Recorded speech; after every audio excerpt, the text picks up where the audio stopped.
So Richard, we're here at Olympia at the World Cup qualifier for Dressage, and Charlotte Jardin's just won the class with 84.851%. Tell us a little bit about the test. I mean, it was a fantastic test, and as you know, Charlotte really needed to beat the world record. But Allegro is an incredible horse, but he is actually not a machine, and we have to remind ourselves this. And for me, the most perfect test that I've seen any horse do was a few months ago at the European Championships, and that was from Allegro. And this one wasn't quite as good, but it is still quite incredible. I mean, look at his record. Everywhere he goes, he wins. But today we did have a bit of a problem going from the passage to the canter, and Charlotte says she messed that up herself. But the rest of it was amazing. Yeah. We saw a few horses have trouble actually with that tricky transition, didn't we? Yeah, you're right. It's tricky. I mean, if you put it on paper, it doesn't sound particularly difficult, and it's probably one of the less sort of intricate movements of the test, but it does catch some horses out, especially in an atmosphere like this, which is indoors and takes a different sort of challenge on horses' minds. Yeah, absolutely. And second place horse, which was Edward Gal's Glock's Undercover, he's also not been out since the European Championships and was about 4% behind with 80.383. Edward managing a little bit of tension, I think, but that's improving with that horse all the time. Yeah, I mean, obviously completely different type of horse, and the horse is, how can I put it, it's a more up and down type of mover. And, there was some talk at the European Championships about the fact that the horse needs to cover ground and go more forward. But I did think this was a bit more forward today, and I think Edward was happy with it.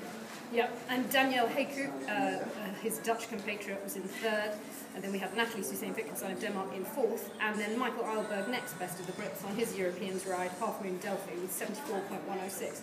That was a pretty smart test. It was a very smart test, and I think it sort of shows exactly the potential of that horse, because actually there's a little bit more room for potential with that horse, even from this test here. So the Piaf could have been a bit cleaner coming out. So if you take that into consideration, then you're probably looking at a 75 or 76%, and I think we could expect that from that combination. So that's really exciting from our team. Yeah, absolutely.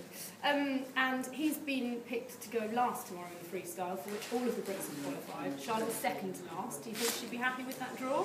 Well, no, everybody always wants to go last, but frankly, it doesn't really matter, especially with a horse like Allegro.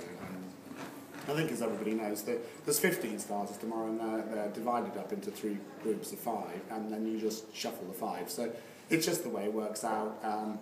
But I don't think it's going to have any bearing on the eventual. Tell us who picked Charlotte's name out of the hat during the draw. Well, actually, wasn't that Jonathan Edwards? Jonathan Edwards, yeah. Who actually, I think I'm ready to say, but Charlotte isn't here to correct me. She met at the FEI Awards, the Reem Acra FEI Awards, and so it's great to see Jonathan, coming back into this equestrian, taking an interest really in the equestrian activities. So he actually just wandered into the draw while we were doing the draw, and picked her out. Luckily, because you pick out the name and you pick out the number, we didn't let anybody from Charlotte's team pick out the number, and it's not so bad. And second from last is fine. And Carl is drawn 8th because he didn't have the best ride today, just under 70%. Yeah, it was a bit unfortunate. There was just little bits and bobs throughout the test, nothing serious. And I think that, when I chatted to him afterwards, he thinks that it was just a little bit of lack of concentration from the horse.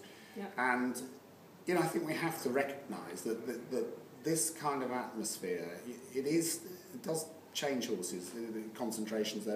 They're much closer to the crowd, there's lots of cameras, there's a lot of atmosphere, and when they come through those curtains, they can be a little bit like rabbits in the headlight, and certainly can take their toll with little things going through. I know Michael has certainly found that in the past with Delphi. He's very sensitive.